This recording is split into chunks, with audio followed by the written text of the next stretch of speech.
किशनगढ़ की एक राजकुमारी थी जिसका नाम था चारुमती। ये चारुमती किशनगढ़ के राजा मानसिंह की बहन थी। भी आपको फोटो में देखने को मिल रहा है।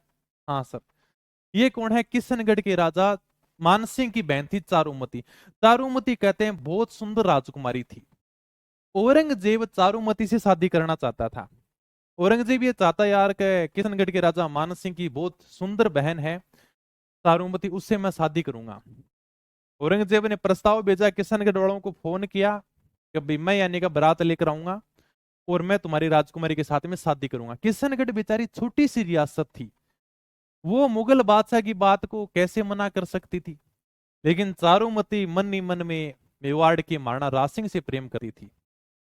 चारुमती को पता चला कि औरंगजेब ने इस प्रकार से प्रस्ताव भेजा है और अपना भाई मान सिंह तो मान नहीं रहा, वह अपनी शादी औरंगजेब के साथ में करा देगा क्या। चारुमती ने सुबह सुबह 7 बजे महाराणा राज सिंह के मोबाइल नंबर पर व्हाट्सएप मैसेज कर दिया। महाराणा राज सिंह के पास में नए नंबरों से मैसेज आया। मैसेज में लिखा था कि जिस प्रकार भगवान श्री कृष्ण ने रुक्मिणी का हरण करके उसको अपनी पत्नी बनाया है, उसी प्रकार से आप भी मेरा हरण कर लीजिए और मुझे अपने चरणों की दासी बना लीजिए। राज सिंह ने मैसेज बाद में देखा। सबसे पहले राज सिंह जी ने व्हाट्सएप वाली डीपी चेक की कि फोटो किसकी लगी है। चारुमती ने व्हाट्सएप पर खुद की बहुत ही सुंदर सी फोटो लगा रखी थी। ऊपर से उस फोटो में 2-4 फिल्टर और लगा रखे थे। लड़कियां अगर खुद की 50 फोटो खींचते हैं ना, तो उसमें से उन्हें एक फोटो पसंद आती है और उस फोटो में भी वो खूब सारे फिल्टर लगाती हैं, उसके बाद में अपनी डीपी लगाती हैं और लड़के हमेशा उस एक फोटो को देखकर पागल हो जाते हैं। उसी प्रकार से अपने मेवाड़ के महाराणा राज सिंह जी चारुमती की फोटो को देखकर एकदम पागल हो गए। राज सिंह जी ने कहा गया तो टेंशन मत ले, ये बता के शादी किस दिन करनी है, मैं तो कल ही बारात लेकर आ जाऊंगा। क्या औरंगजेब को तो वैसे ही देख लेंगे, आजकल मैं उसकी हर बात का वैसे विरोध कर रहा हूँ। क्या महाराणा राज सिंह ने शादी की पूरी तैयारी कर ली, शेरवानी भी तैयार करवा ली, दुल्हे वाली गाड़ी भी एकदम सज कर तैयार हो गई। लेकिन एक समस्या थी। महाराणा राज सिंह जी शादी करने जाएंगे और उधर से औरंगजेब अपनी सेना लेकर आएगा, तो औरंगजेब की सेना के साथ में युद्ध कौन करेगा। क्या यहां पर तो चलो ठीक है, महाराणा राज सिंह शादी के फेरे ले लेंगे, लेकिन उधर जो मुगलों की सेना आएगी उसको भी तो कोई रोकने वाला होना चाहिए ना। तो मेवाड़ की सेना जब भी युद्ध करने जाती तो मेवाड़ की सेना का सेनापति होगा सलुम्बर का सामंत। सलुम्बर वालों को ये जिम्मेदारी दे रखी थी कि वो मेवाड़ की हरावल सेना में लड़ेंगे। क्या अभी सलुम्बर के सामंत का नाम था रतन सिंह चुंडावत। मेवाड़ के महाराणा राज सिंह किशनगढ़ की राजकुमारी चारुमती से शादी करने के लिए जाएंगे। औरंगजेब भी सेना लेकर आएगा, क्योंकि औरंगजेब चाहता था शादी तो मैं करूंगा। क्या लेकिन उस सेना को रोकना है। रोकेगा कौन? भाई साहब तो यहां पर शादी करेंगे, तो रोकेगा कौन?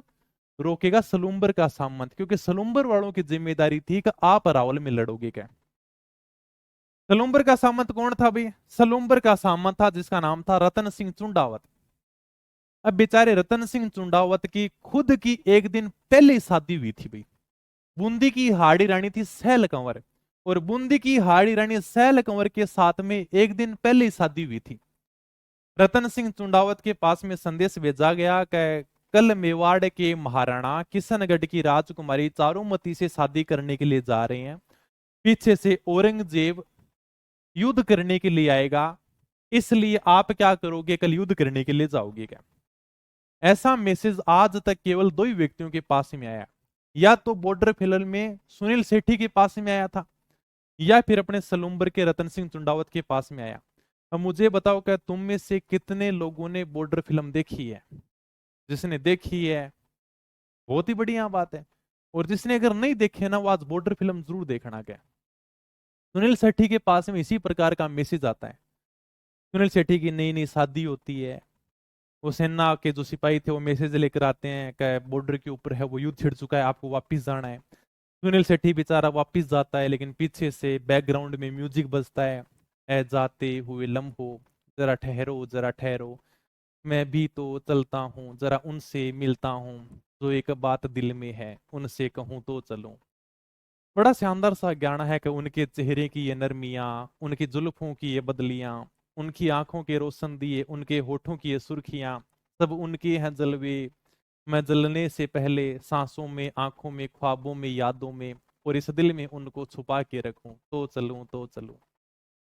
सुनील शेट्टी तो फिल्म में अपनी पत्नी को छोड़कर युद्ध करने के लिए चला गया था। लेकिन अपने सलूम्बर के रतन सिंह चुंडावत ने युद्ध में जाने से मना कर दिया कि भाई साहब अपने से तो पत्नी नहीं छूटी जाएगा, एक दिन हुआ है और आज मैं युद्ध करने के लिए चला जाऊंगा, आज ही मैं वीरगति को प्राप्त होने के लिए चला जाऊं। अपन तो शादी करने के लिए नहीं जाएंगे, वो शादी क्या, अपन तो युद्ध करने के लिए नहीं जाएंगे, एक दिन पहले तो शादी हुई थी मेरी सैल कंवर की, अभी तो मेहंदी नहीं उतरी है, अपन तो युद्ध करने के लिए नहीं जाएंगे। सैल कंवर को पता चला उसके पति ने युद्ध करने से मना कर दिया। सैल कंवर अपने पति को समझाती है कि आपको युद्ध करने के लिए जाना चाहिए क्या। रतन सिंह जी चुंडावत कहते हैं कि राज सिंह का तो दिल्ली का काम है क्या, उसको तो हर दूसरे दिन कोई लड़की मैसेज कर देती है, राज सिंह जी को दिल्ली कोई ना कोई डीपी पसंद आ जाती है। राज सिंह जी के लिए तो फेमस बात है, कदे इस फूल ते कदे उस फूल ते, दिल्ली कोई ना कोई लड़की पसंद आती है, वो तो शादी करने के लिए निकल जाते हैं, पीछे से हम सलूम्बर वालों को लड़ाई करनी पड़ती है क्या। फैलकौर समझाती है कि राणा चुंडा के गद्दी त्यागने के कारण आपको हरावल का नेतृत्व मिला है, अगर आप युद्ध करने नहीं गए तो हरावल का नेतृत्व आपसे छीन लिया जाएगा, फिर ऊपर जाकर आप राणा चुंडा को क्या जवाब दोगे क्या। हाडी रानी सैलकौर ने फिर समझाया कि आपको युद्ध करने के लिए जाना चाहिए, कि इस प्रकार से बातें क्षत्रिय को शोभा नहीं देती।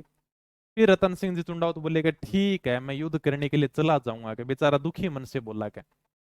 रतन सिंह चुंडावत अपनी सेना लेकर निकल गया, लेकिन बार बार में उसको नई नई पत्नी की याद आई भाई, क्योंकि नई नई शादी होती है तो पत्नी की बहुत ज्यादा याद आती है। रतन सिंह ने अपने सिपाही को भेजा, यार युद्ध के मैदान में कैसे जी लगेगा क्या, तो सैल कंवर के पास में जा और उसको कह के एक सेनानी दे दे, क्या सेनानी मतलब निशानी दे दे, क्या अगर युद्ध के मैदान में मुझे उसकी याद आ गई तो मैं उस निशानी को देखता रहूंगा, कोई अंगूठी दे दे, चूड़ियां दे दे, पाजेब पायल जो भी हो वो दे दे, क्या ताकि मैं उसको देखकर आराम से टाइम पास करता रहूंगा। सैनिक हाड़ी रानी के पास में गया और कहा कि रतन सिंह जी ने आपकी कोई सेनानी मंगाई है। हाड़ी रानी समझ गई कि मेरा पति युद्ध करने चला भी जाएगा ना तो इसका दिमाग युद्ध के मैदान में लगेगा ही नहीं, क्योंकि इसके दिल और दिमाग में तो हमेशा मेरी छवि रहेगी क्या। हाड़ी रानी ने सोचा अगर राष्ट्र की रक्षा में मेरा पति मेरी वजह से युद्ध नहीं कर पा रहा है तो मैं ऐसे शरीर का त्याग करती हूँ। शरीर नश्वर है लेकिन राष्ट्र क्या है, शाश्वत है।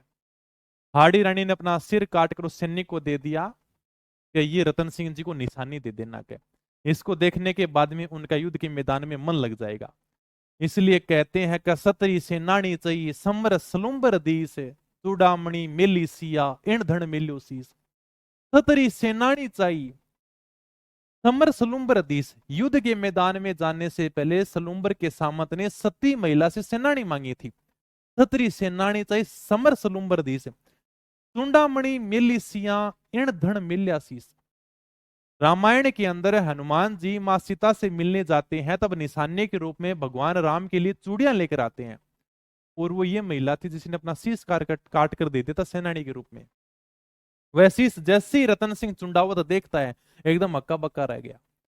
युद्ध के मैदान में इतना भयंकर लड़ता है कि औरंगजेब की सेना को अजमेर से आगे 1 इंच भी उसने आगे नहीं बढ़ने दिया था, और औरंगजेब की सेना के साथ में युद्ध करते हुए वीरगति को प्राप्त हो जाता है।